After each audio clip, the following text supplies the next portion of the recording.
بسم الله الرحمن الرحيم الحمد لله والصلاة والسلام على رسول الله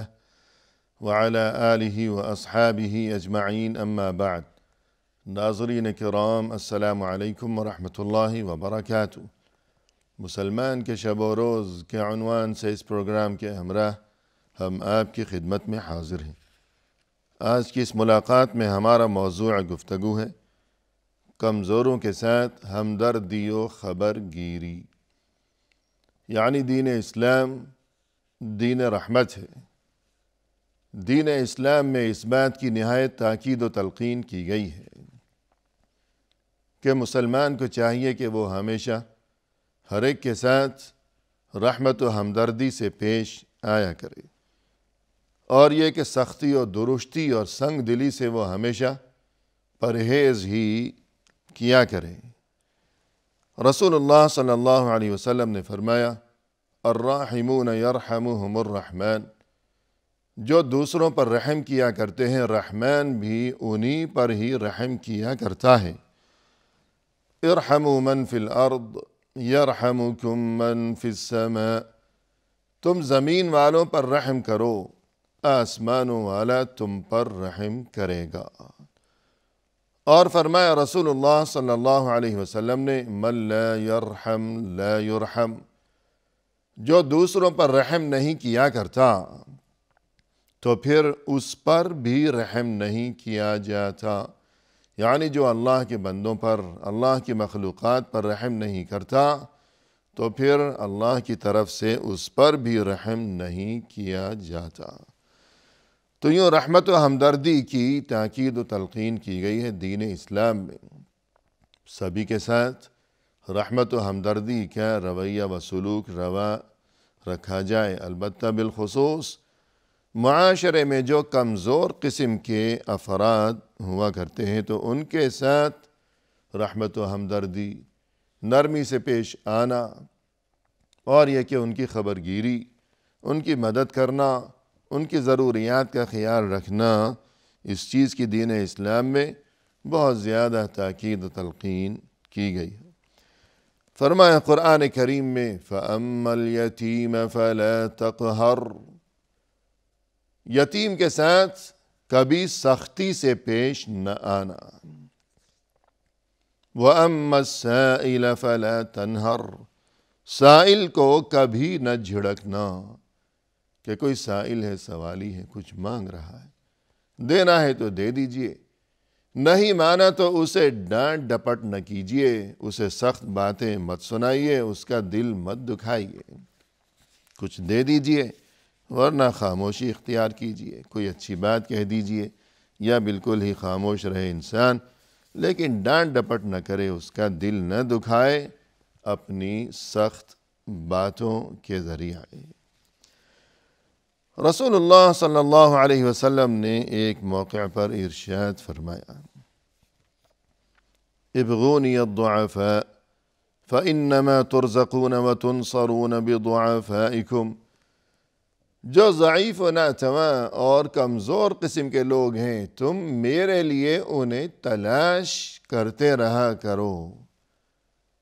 کہ معاشرے میں ہمارے ارد گرد کسی محلے میں کسی بستی میں کون ہے کمزور قسم کا انسان، کون ہے محتاج، کون ہے فقیر اور کون ہے مسکین اور کون ہے ضرورت مند، تلاش کیا کرو، میرے پاس لایا کرو، مجھے اس کے بارے میں خبر دیا کرو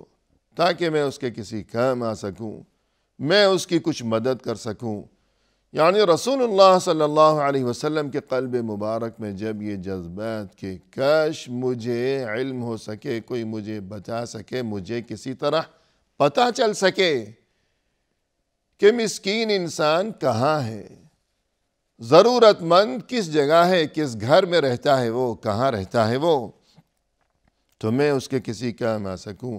یعنی اگر انسان کسی مسکین کے کسی کام آتا ہے، اس کی مدد کرتا ہے تو وہ مسکین پر کوئی احسان نہیں کر رہا، بلکہ وہ خود اپنے آپ پر احسان کر رہا ہے، وہ اپنا بھلا کر رہا ہے، وہ اپنے لیے دونوں جہانوں میں اللہ کی طرف سے خیر و خوبی کا انتظام کر رہا ہے۔ کس طرح اس طرح کہ انما ترزقون وتنصرون بضعفائکم، یاد رکھو اس بات کو کہ تمہیں رزق عطا کیا جاتا ہے اور تمہیں اللہ کی طرف سے مدد و نصرت سے نوازا جاتا ہے۔ کس طرح؟ بضعفائکم، تمہارے درمیان جو کمزور اور محتاج اور مسکین قسم کے لوگ ہیں ان کی بدولت۔ سبحان اللہ، یعنی ایک ہے بہت خوشحال قسم کا انسان، فراوانی ہے، خوب مال و دولت کے انبار لگے ہوئے ہیں اس کے قدموں میں، اور ایک ہے مسکین قسم کا انسان، یا اسی طرح ایک خوب صحت مند ہے، تندرست قسم کا انسان ہے، اور یہ کہ دوسرا ہے ناتواں، کمزور اور بے بس اور بیمار قسم کا انسان۔ تو جو کوئی خوشحال ہے اسے اللہ نے خوشحالی اس لیے عطا فرما رکھی ہے کہ اس کے آس پاس کوئی مسکین قسم کا انسان بھی رہتا ہے۔ اب اس کے لیے امتحان ہے کہ یہ اسے کچھ دیتا ہے یا نہیں دیتا۔ اگر دے گا تو اور زیادہ خوشحالی سے نوازا جائے گا، اور اسی طرح انسان صحت مند ہے، تندرست ہے، جوان ہے، چل پھر سکتا ہے، گھومتا ہے، پھرتا ہے، اپنے تمام کام کاج، اٹھنا بیٹھنا، نشست و برخاست سب وہ خود انجام دیا کرتا ہے، اور دوسرا ہے کمزور و ناتواں، بیمار، نہ خود اٹھ سکے، نہ خود بیٹھ سکے، نہ چل پھر سکے، نہ کسی کام سے کہیں آمد و رفت کے وہ قابل ہو۔ تو اب یہ جو اپنے کام کاج خود کرنے کی طاقت جسے نصیب ہے، تو یہ اس کمزور کی بدولت ہے، اس کی مدد کرے گا، اس کے کام آئے گا، اٹھنے بیٹھنے میں اس کا ہاتھ بٹھائے گا، تو تبھی اللہ کی طرف سے اسے یہ جو صحت نصیب ہے، یہ اس کی صحت جو ہے یہ قائم و دائم رہے گی، برقرار رہے گی۔ ورنہ اگر اس بیمار کا، ضعیف کا خیال نہ رکھا، اس بھوکے کو کھانا نہیں کھلایا، تو شاید خود بھی بھوکا ہی رہ جائے گا۔ اسی طرح رسول اللہ صلی اللہ علیہ وسلم نے فرمایا کہ وَہِدَایَتُکَ الطَّرِیقَ صَدَقَہ، کوئی راستہ بھٹکا ہوا ہو، تم نے اسے راستہ بتا دیا، یہ تمہارے لیے صدقہ ہے۔ وَعَوْنُکَ الضَّعِیفَ بِفَضْلِ قُوَّتِکَ صَدَقَہ، کسی کمزور کی تم نے مدد کر دی اپنی طاقت، اپنی صحت کے ذریعے، تو یہ تمہارے لیے صدقہ ہے۔ کمزور انسان ہے، اٹھ بیٹھ نہیں سک رہا، یا کوئی سامان اٹھانا چاہتا ہے نہیں اٹھا سکتا، اور تمہیں اللہ نے طاقت سے، صحت سے نوازا، تم نے اس کی مدد کر دی، یہ تمہارے لیے صدقہ ہے۔ یعنی ضروری نہیں کہ صدقہ روپے پیسے کے ذریعے ہی کیا کرے انسان، بلکہ یہ تمام شکلیں جو یہاں بیان کی جا رہی ہیں، یعنی کسی کی مدد کر دینا، یہ بھی انسان کے لیے صدقہ ہے۔ وَبَيَانُكَ عَنِ الْأَرْتَمِ صَدَقَہ، کوئی شخص جو کچھ کہنا چاہتا ہو لیکن اسے بولنے میں دشواری ہو، کہ اسے کوئی بیماری ہے جس کی وجہ سے وہ درست طریقے سے بسہولت بول نہیں سکتا، اور تم سمجھ گئے کہ یہ کیا کہنا چاہتا ہے، اور تم نے اس کی طرف سے وہ بات اپنی زبان سے کہہ دی، تو یہ تمہارے لیے صدقہ ہے۔ اسی طرح ناظرین کرام، رسول اللہ صلی اللہ علیہ وسلم کہ آپ صلی اللہ علیہ وسلم کے بارے میں ہمیں قرآن کریم میں یہ تعلیم دی گئی، فرمائے کہ لَقَدْ كَانَ لَكُمْ فِي رَسُولِ اللَّهِ أُسْوَةٌ حَسَنَةٌ، بے شک تمہارے لیے اللہ کے رسول صلی اللہ علیہ وسلم کی شخصیت میں اسوہ حسنہ ہے، بہترین نمونہ ہے۔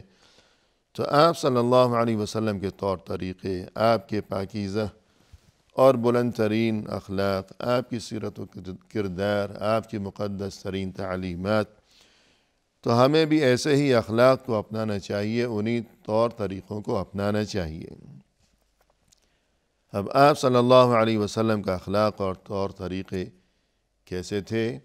کہ ایک بار آپ صلی اللہ علیہ وسلم جب حسب معمول نبوت سے پہلے کے زمانے میں،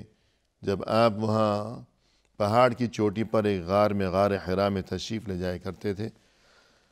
اور یہ کہ وہاں شب و روز اللہ کی عبادت میں اور ذکر الہی میں مشغول رہا کرتے تھے، تو ایک روز وہاں فرشتہ آیا تھا، اور اس نے آپ صلی اللہ علیہ وسلم کو یوں کہا کہ اقرأ، پڑھو۔ آپ نے فرمایا کہ میں انا بقاری، میں تو پڑھا لکھا نہیں ہوں، تو اس نے سینے سے لگایا اور کچھ دبایا اور پھر کہا کہ اقرأ یعنی پڑھو۔ آپ صلی اللہ علیہ وسلم اس موقع پر کافی گھبرا گئے کہ یہاں اتنی بلندی پر یہ اجنبی انسان، یہ کون آ گیا، یہ کیا ماجرا ہو گیا۔ تو گھبراہٹ کی وجہ سے آپ صلی اللہ علیہ وسلم خلاف معمول اس بار جلدی گھر واپس تشریف لے آئے اور آ کر اپنی زوجہ محترمہ ام المؤمنین حضرت خدیجہ رضی اللہ عنہا کے سامنے تمام ماجرا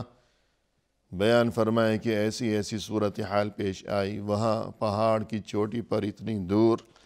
ایک شخص آیا اور اس نے مجھے گلے سے لگایا، دبایا اور یوں کہا کہ اقرأ یعنی پڑھو۔ میں تو گھبرا گیا ہوں کہ وہ کون تھا اور یہ کیا معاملہ ہے۔ انی واللہ قد خشیت علی نفسی، مجھے تو اپنی جان کا ڈر محسوس ہو چلا ہے، کہ جان کا خوف مجھے ہو چلا ہے۔ اور پھر آپ یوں فرمانے لگے کہ زملونی زملونی، مجھے چادر اڑھا دو، مجھے چادر اڑھا دو۔ پھر یہ آیات نازل ہوئیں، یا ایہا المزمل، اے چادر اوڑھنے والے۔ الغرض آپ صلی اللہ علیہ وسلم نے اپنی زوجہ محترمہ حضرت خدیجہ کے سامنے پریشانی کا اظہار فرمایا، گھبراہٹ کا اظہار فرمایا۔ اس پر حضرت خدیجہ نے آپ صلی اللہ علیہ وسلم کو اس موقع پر تسلی دی اور تسلی دیتے ہوئے یہ الفاظ کہے، کلا واللہ لا یخزیک اللہ ابدا، نہیں نہیں، ہرگز نہیں، اللہ آپ کو ہرگز رسوا نہیں کرے گا۔ کیوں؟ انک لتصل الرحم وتحمل الکل وتکسب المعدوم وتقری الضیف وتعین علی نوائب الحق۔ آپ کے پاکیزہ اخلاق کا تو یہ عالم ہے، آپ تو ہمیشہ رشتہ داروں کے ساتھ اچھا سلوک کیا کرتے ہیں، ضرورت مندوں کی، مسکینوں اور فقیروں کی مدد کیا کرتے ہیں، اور یہ کہ مہمانوں کی عزت کیا کرتے ہیں، مہمان نوازی کیا کرتے ہیں، تو اللہ آپ کو کیسے رسوا کرے گا کہ جب آپ کے اخلاق کا یہ عالم ہے۔ تو ناظرین کرام، نبوت عطا کیے جانے سے پہلے ہی رسول اللہ صلی اللہ علیہ وسلم کے پاکیزہ اخلاق کا یہ عالم تھا اور یہ کیفیت تھی، اور ان پاکیزہ اخلاق میں جو کچھ بھی اس موقع پر بیان کیا حضرت خدیجہ نے، تو ان تمام خوش اخلاقیوں کا تعلق، ہم نے یہاں یہ بات دیکھی کہ ان خوش اخلاقیوں کا تعلق کمزوروں کے ساتھ ہے، کہ غریبوں و مسکینوں کی مدد کیا کرتے ہیں، رشتہ داروں کے ساتھ اچھا سلوک کیا کرتے ہیں، تو یہ بھی انسانوں کے ساتھ خوش اخلاقی کا تذکرہ اور مہمان نوازی، اور بالخصوص کمزوروں کے ساتھ حسن سلوک اور رحمت و ہمدردی سے پیش آنا۔ تو ہمیں بھی اس بات کو سمجھ لینا چاہیے کہ جب اللہ کے رسول صلی اللہ علیہ وسلم کے نزدیک یہ بات اس قدر پسندیدہ ترین تھی کہ انسان کسی کمزور کے کسی کام آ سکے، تو ہمیں اس بات کی اہمیت کو خوب اچھی طرح سمجھنا چاہیے اور یاد رکھنا چاہیے۔ اور یہ کہ ناظرین کرام، قرآن کریم میں اللہ سبحانہ وتعالی نے ارشاد فرمایا، فَلَقْتَحَمَ الْعَقَبَةَ